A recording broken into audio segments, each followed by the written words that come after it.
Hey guys, it's Chelsea from The Financial Diet coming to you on a special day, Monday. Don't usually do solo videos on this day. Also in a special location. I am in sunny Los Angeles drinking my Philz coffee. For those who know, West Coast, best coast. Am I right? I'm sorry. Anyway, today is a very special day that I've been very excited about. It's one of the reasons we were most excited to come out here to Los Angeles, and it is to make a video with another female YouTuber who I have only recently discovered through maybe not the best circumstances, but whose content I really have grown to admire and enjoy, even as someone who is no longer the target audience for it. Basically, for context for today's video, a couple of months ago, I made a video on this channel about the finances of the wedding industry. It was, to put it nicely, a bit critical. It had that usual Chelsea Fagan trademark hyperbolic and acerbic humor that, doesn't always go over super well. And I basically took some issue with some of the elements of the wedding industry, both from a more macro financial perspective and a more individual one. Now, I should say for context, and you can check out the video here, getting all salty. At least I look cute in this video, I think. But anyway, you can check out the video, but in general, it's a video that I think in many ways isn't exactly the tone looking back that I would have wanted it to be, mostly because while I do have a lot of criticisms about the wedding industry, both in terms of how it markets to women and sometimes can lead them to spend more than they otherwise would organically want to, but also how it often can push costs onto other people in the name of the couple having the day that they want. I don't want my criticisms of those phenomena to be about the individuals and the choices they're making, especially women who, frankly, we already have enough to deal with when it comes to judgment of our choices. Now, I found shortly thereafter, completely by chance, a reaction video. It was the first reaction video to a TFD video that I'd ever seen on my guest channel. Here, you can check it out here. Lipstick looking amazing. Love that about this video. And I watched it, and it was critical of my criticalness.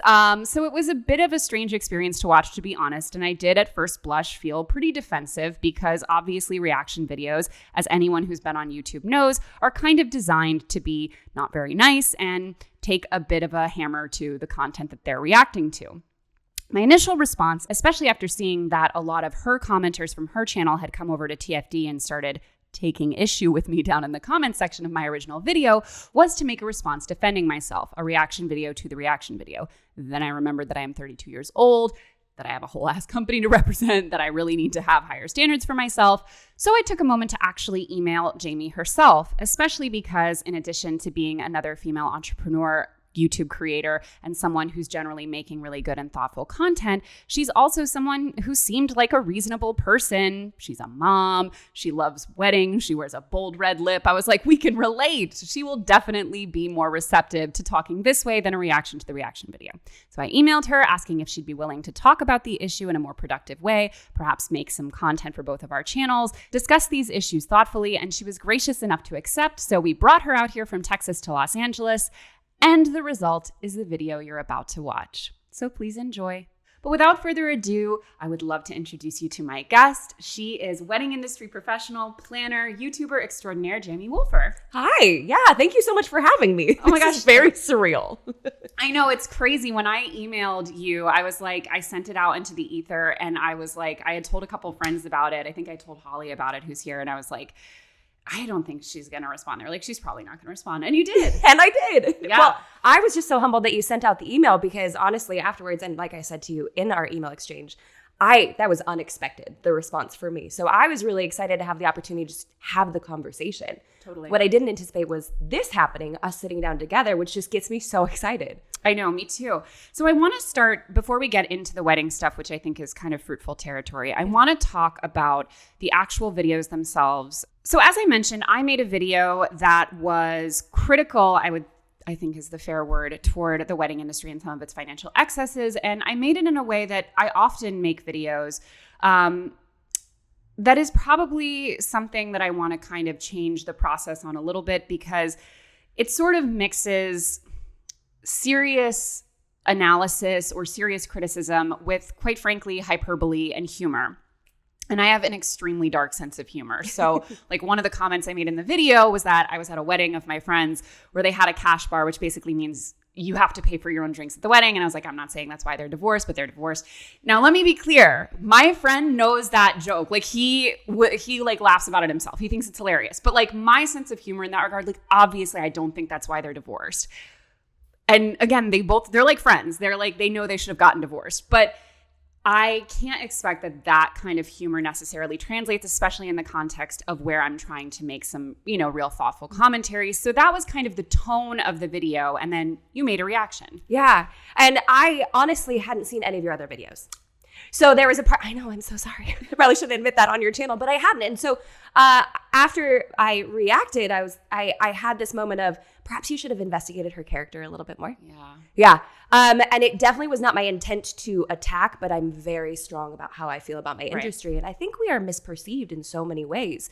So to hear some of those pain points in such a public manner, I was like, wow, that's what we're trying to fight against. Right. So I wish I had known you more. Yeah. I think the genre of reaction videos in general is something that I have always had a real issue with as someone who's been on the platform for 10 years. And so you probably wouldn't be aware of this because you're not really in our space, but like in the finance YouTube community, there's a huge subgenre of very popular videos that are like financial guru or planner reacts to, a woman's shopping video or beauty routine or spending habits or vacation, budget, whatever. And those are really popular and they get a ton of engagement. And it's something that we've always I would never do them for people's financial choices. It's a little different to do it to a commentary video, but especially for people's financial choices, because I feel like the medium to me always has this energy of like, by nature of the type of video that it is, you're almost required to have the least charitable view possible of the person's commentary or choices. Yeah, because then it's not spicy enough to be seen. Exactly. Because, and so I would say there is definitely that feeling of like, make it, as intense as possible, which I will admit, it definitely wasn't my intent, but I think that's how it was perceived. Yeah. And just, there's something about it that obviously we wouldn't be sitting here if I didn't make that video. Mm-hmm. But how do we improve that culture, the responses? How do we make sure that things are handled delicately? I don't even have a response to that. I don't have an answer. But I do know that I didn't enjoy the results. Right. And I didn't enjoy seeing the way people felt about some of my commentary because I do have a lot of financial privilege. Like that's accurate. And I exist in a context, even the people around me getting married are making choices that not everyone might be able to make. And I don't want people to feel like they should be ashamed of not being able to make the same choices I do, or that everyone has to have my taste. And I do think from my perspective, because I think when it comes to commentary about social issues, it's so important to separate the social problem or, the marketing problem from the individual and not make it about shaming individuals' choices. So I do think that's something that when I saw people who felt hurt, called out, shamed in their choices that they might have made or not been able to make, I'm like, oh God, I gotta watch my tone on those things, Yeah, and weddings are so personal. I mean, my entire channel is dedicated to helping people who can't afford a planner. Right. And what I've learned throughout the years that I've been doing it is that if one misstep could really hurt someone's feelings, because a wedding is, in so many people's eyes, the culmination of their love story. Here it is, they're coming to this big day, celebrating with so many people. And I've learned that I have to be careful because I don't want to hurt people's feelings because it is such a personal event. So I understand. Yeah, it's how can we guide and help out in a budget way, in a wedding planning way, in a financial way without hurting the individual. Right.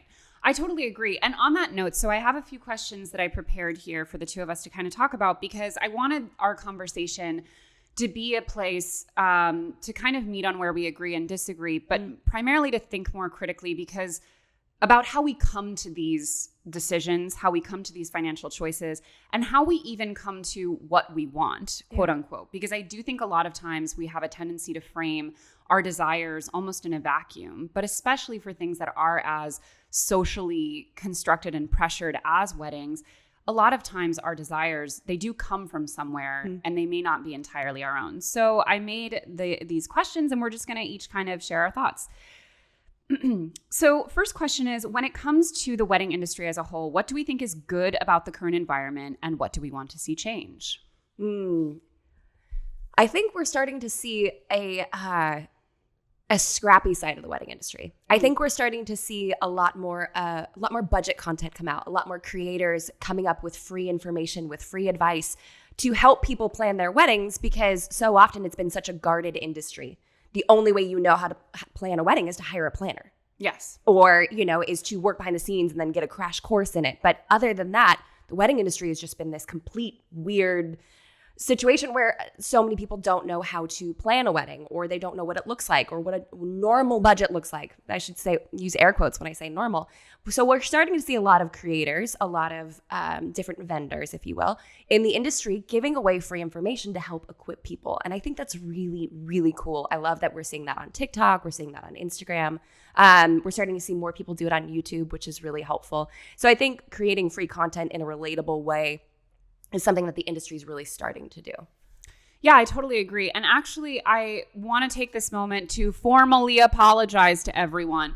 I regret saying that you should not tell your vendors that you're having a wedding versus another event. Oh, yeah. Now, here's where I will make a caveat. So context, in my video, I suggested not telling your vendors it's a wedding. And I will be totally honest that on certain things for my 30-person wedding, I didn't explicitly tell, like when we got our menus printed, I didn't tell them it was a wedding. Like it just had like a dinner menu, like things like that. And I do want to be clear that like you should not shortchange a small business owning vendor. I'm a small business owner. I don't want to be shortchanged. Your photographer shouldn't be shortchanged. So period, end of story. That being said, where I do think, and that's where I do think, like, obviously the wedding industry offers an opportunity for small female-owned businesses at a scale that we barely see in most other industries. So that I think is great. However, and we are very critical on TFD overall of things like the pink tax.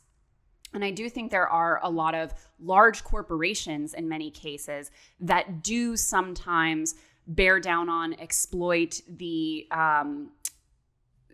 tendency, I think, towards spending that we can experience when we're having these events. Because even me with a tiny wedding, like once I started spending, like I was buying a lot of things that I didn't think I would have bought, to encourage us to market to us things that we may not need, or things that might be more expensive than if we, either made them ourselves or did them in a less expensive way. So I do think we can be critical about not opting into so many of the sort of quote unquote wedding things, or feeling that we need to have, like one of the points I mentioned was like, you used to just like ask your girlfriend over dinner, and now it's become very common to like send a box that's like, you're a bridesmaid with like all this stuff in it.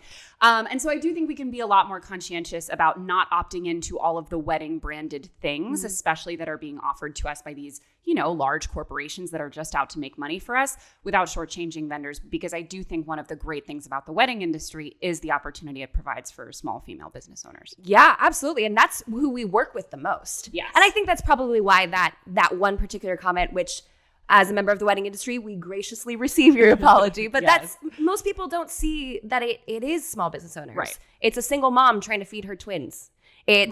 It's a young kid just out of college trying to pay off his student loans. Right. That is a huge bulk of the vendors that I work with, because we intentionally choose to not work in the upper echelons of weddings. Because if someone came to me with a large budget, I'd be like, I don't even know what to do with this money. Like, you can do something else. Like, you want to do like a third of that? Or so I do think that it creates so many wonderful opportunities for small business owners, for sure. I totally agree. And I do think, as I was mentioning, like it does also create a lot of opportunities for big businesses to extract money out of people. Like, even as an example, like if you're buying, like, let's say a lingerie set, like a lot of these lingerie retailers, for their bridal lingerie sets, they will be a lot more expensive. Like, there are a lot of ways in which the marketing around this specific event, I think, represents an opportunity to sort of put a higher, like a more intense version of the pink tax, which women pay on so many things. Oh my gosh, absolutely. If it has the word bride on it, all of a sudden, sometimes it feels like they could just slap an additional 10% on because it has the word bride. Right. So that's something we really strongly focus on, at least on my channel, because I'm like, let's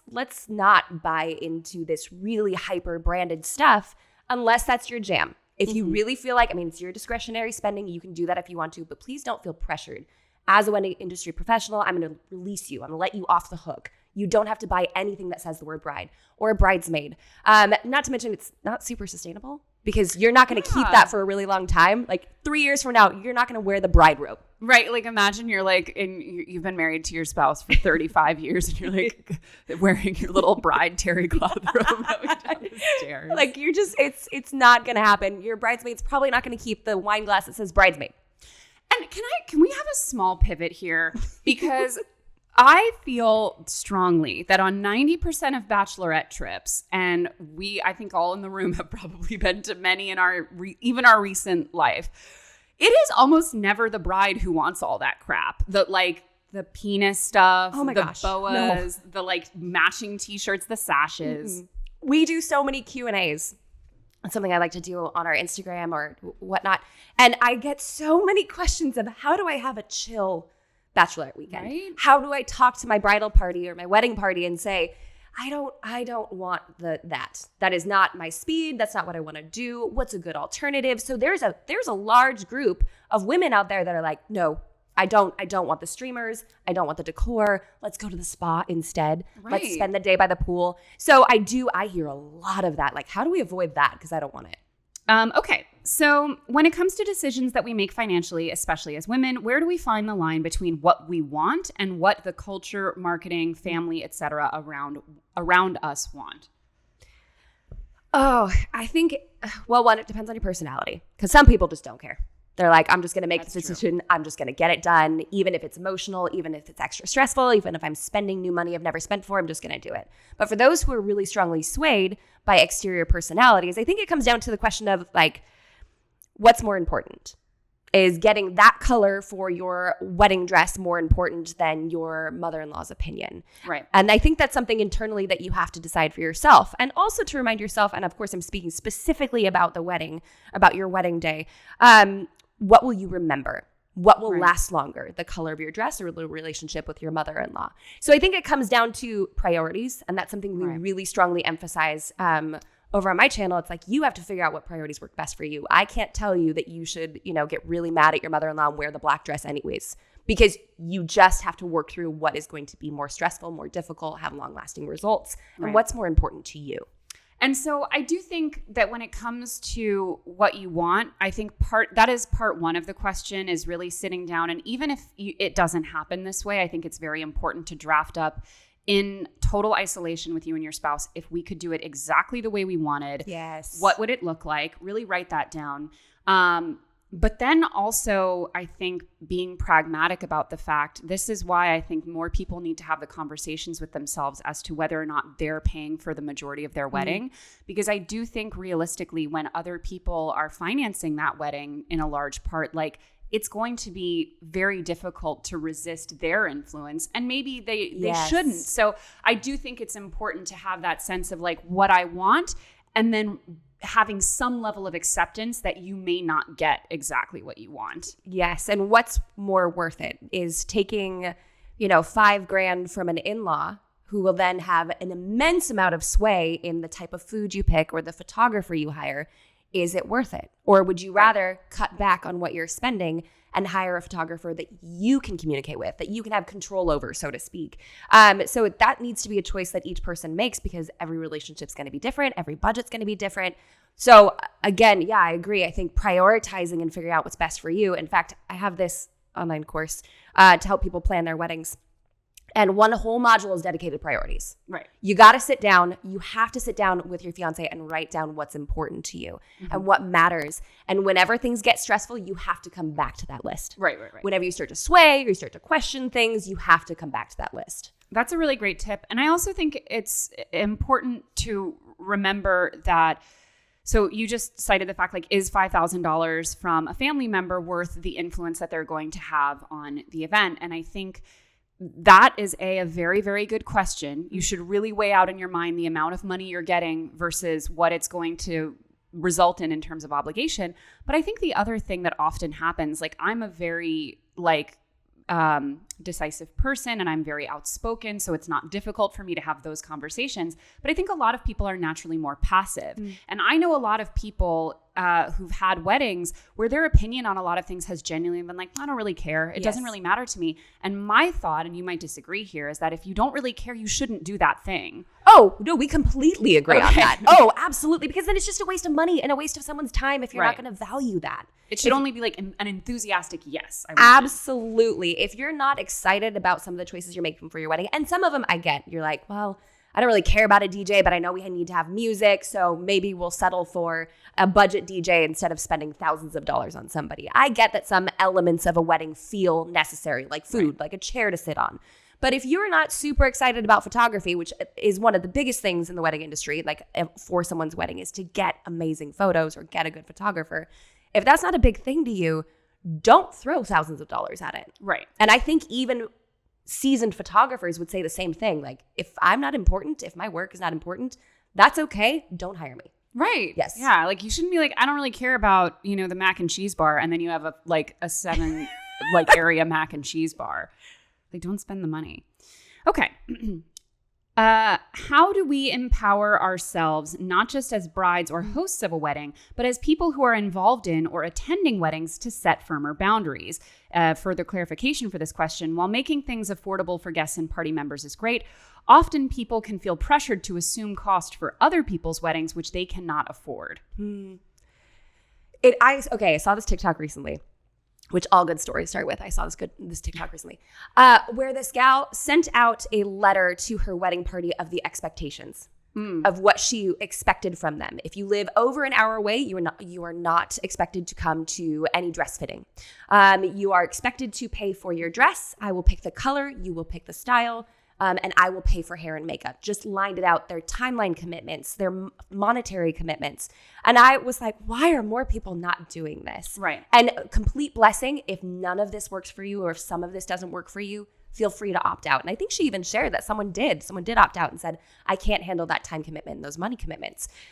So I think just being open and being like gracious honesty is the best way to handle these conversations. And I think sometimes people might feel awkward or uncomfortable. Money's not an easy thing to discuss for a lot of people, but I think you will find, if you at least open up the conversation of hey, all I could do was come to your wedding, not on their wedding day, like do this at a different time. But if you can't afford a gift, maybe write a nice note, really heartfelt. It doesn't have to be big, but you need to take the decision and you need to decide for yourself what works best for you, because that overspending, I mean, you're right. We do have a culture of you better bring a gift to a wedding. And if you don't, like, someone's going to be ticked.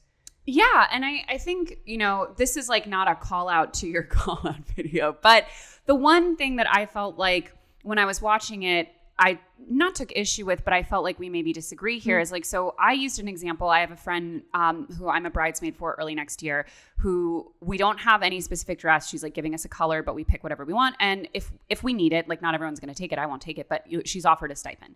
And you said in the video, that's awesome. Your friend can afford to do that. And I think that's true. And don't get me wrong. I recognize that that is a privilege for her. But I think what's often unspoken on the other side, and I think it's very, very common for this to be the case, is that a lot of bridesmaids still have that very traditional thing where there's a dress, you're expected to get it. And if they could not afford to help people buy it, the unspoken insinuation there is that everyone else is expected to buy it. And I do think that even if you can't necessarily pay those things for people, it is so much more incumbent on brides and hosts of a wedding, I think, than we acknowledge, to be very explicit in saying there are alternatives, or, making it accessible to people so that they can wear a dress that they already have or things like that. Because unfortunately, without the steps that, for example, my friend took, or some of those alternative steps, the unspoken thing there is, if you don't do this, you're not my bridesmaid, which is very difficult, especially it's like it's a family member, it's a friend. So I do think that pressure is very real. And also, yes, the bride or groom may not be able to afford this, but I don't think it's fair to push that cost onto other people. Absolutely. And this may surprise you, but I completely agree. I totally agree with that. And that's why I brought up that one gal sending out that letter, is because you need to set the tone for what you expect. Right. And whether that's, and you need to set the tone for what you expect and give them the freedom to jump off that hook. Because we do have this traditional idea we're so entrenched in of what the bridal party does and what they don't do. Although I will say what I've learned in doing specifically wedding focused stuff is that's very US focused. That's true. There are multiple cultures where the couple will pay for the attire of the entire wedding party. Right. So, I learned that the hard way by some comments. Of course, we all learn from comments.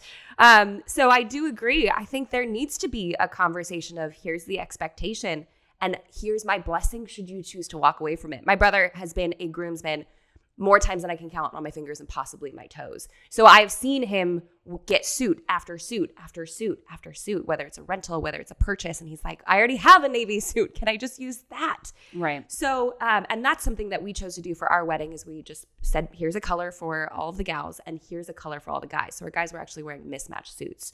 So like one guy found his suit at a thrift store.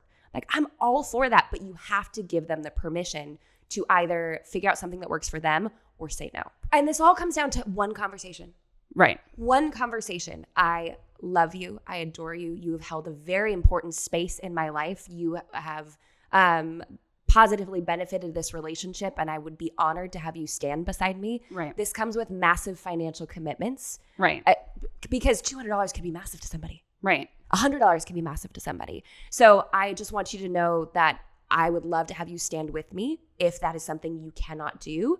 I know plenty of couples who have tried to help support in ways that they can because there is that one wedding party member that needs an extra $50 to make this happen. Right. That happens a lot, but you have to have the conversation first. I think it's the assuming that really gets us. I think it's the assuming, and I think it's also, because often couples in the moment of planning their wedding are spending so much money can forget, like you said, $100, $200 to someone can be a ton. And this is 2021. Everyone has 75 weddings because no one had weddings last year. This is so expensive. Yeah. And on that note, actually, I did want to address the cash bar thing. So I think in general, the focus for me is to what extent are we putting costs onto the guests? Because it's not a zero-sum game, but often in the case of, whether it's transport, lodging, clothing for your party, food and beverage at the event itself, a lot of times the choice is between we assume the cost or the invited guests assume the cost. Mm-hmm. And I do think that that's where we often run into a lot of trouble because people don't feel that they can say no. Yes. Yes. And I think that's really hard. That's my heart in this moment. It's so hard because people feel like they can't say no. The wedding industry feels like you have to say yes to this step, this step, this step, this step. And so it feels as though personal choice and personal accountability are just gone because it's traditionally how weddings have always been done. Right. Which I am working very hard to actively break through that barrier and be like, no, absolutely not. You don't have to do those things. So I get it. Someone's going to have to pay for it. Right. At the end of the day, someone's going to have to pay for it. So if you are comfortable passing that cost off onto your guests and recognizing that they may not like that, that's something that you need to accept. If you are comfortable absorbing that cost and recognizing that means that a little bit less is going to be in your savings, that's something that you need to accept. But you need to be cognizant about where the money is going and be accepting of that. You can't just pretend like it's not going to happen or it doesn't exist. And last note on that is that I feel that we need to be more proactive as hosts and brides and grooms about telling people you don't have to do this actively and explicitly. I'll use the example of gifts. So I regret saying in the video that we said no gifts at our wedding because we have taste. We have taste for plenty of reasons, baby, but that's not mine. No, but we said no gifts explicitly. We forbid people from giving us gifts because they were all spending a lot of money on travel. We covered lodging, but they had to fly their asses for half the people. They had to fly their asses across the Atlantic. That's expensive as hell. Yeah. And we knew that if we did not proactively say no gifts, most people would feel uncomfortable and feel that they still have to give a gift. Mm-hmm. So I do think that if you're in a situation, I am truly of the opinion that if someone's paying to travel to your wedding, that their presence is the gift. I really do feel that. But if you're in a situation where a substantial portion of your attendees are spending a lot of money to be a part of this day, I think it's the better thing to do to be proactive about you. Please don't give us gifts. Yes. And that's another question we get frequently is we've already been living together for X amount of years. We already, each of us live on our own. We have all of our stuff. What do we do for a registry? What do we do? How do we tell guests no gifts? And so we've become strategic about telling people, make sure it's on your website. Right. Make sure you denote that on your invitation somewhere, no registry, something along those lines. Of course, still following those etiquette procedures, but making sure it's well known. We also really like Honey Fund. Honey Fund is an excellent option because why not make memories and travel, and then people can donate what they want or how they want. And so it takes the pressure off of building up the gift table at a wedding, which, by the way, we don't really even see anymore. There's usually like 3 gifts at the gift table because they all send them because they Amazon. Like it's already all shipped. But how do you relieve that pressure off of your guests if you are comfortable enough and if you are in a position that you can afford to do these things? You need to overly communicate and or send them to like a cash option like Honey Fund. I love that. Maybe I should watch a few of your videos first. Oh, stop. Oh, stop. No, I'm glad you made your video. Look at what it sparked. I know. Look at us now. Yes. So I think I'm a huge fan of just giving grace in situations, to not be so critical and not be so quick, to make assumptions. And I think that's the best way we can build each other up, is sometimes occasionally pausing before we react, before we speak, and really getting to know that person's character. I think that would be a great way of supporting someone. Totally. And for me, I think, looking back, I think especially in such personal choices as weddings, and especially for ones which are so highly feminized, which can often be denigrated in our society, I think I need to be more conscientious about separating the phenomenon from the individual, and remembering that even though I might personally take issue with a lot of the financial dynamics in an industry, it doesn't mean that participating in that industry is inherently a bad thing. I had a wedding, so, I'm part of the problem, which is not a problem. But so definitely making content that doesn't alienate women, I think is really important to me. And but ultimately, look where it got us. Maybe I'll make more scorched earth videos where I say that my friend deserved to get divorced because he made me pay for my own freaking vodka soda at a wedding. I'm gonna kill you. Anyway. But thank you so much for joining. Yeah. And so for our audience, where can they go to watch your videos, maybe get a wedding planned by you, all that stuff? So my channel's under my name, Jamie Wolfer. We also operate under the name JW Coordination for wedding planning and in-person stuff. We have an online course because if you go watch my videos, I have a bone to pick with the wedding industry on a couple different things. And so I created a course, an online education program to help people plan their own weddings. Mm-hmm. So you can find that at themasterplanwed.com. It's $29 a month, so it's subscription based. And that's a way for couples who can't afford a planner to get the advice and help of a planner for what they can afford. That's awesome. Yeah. I love that. Well, thank you so much for tuning in, guys. Go check out her channel. As always, guys, thank you for watching, and don't forget to hit the subscribe button and to come back every Monday, Tuesday, and Thursday for new and awesome videos. Goodbye.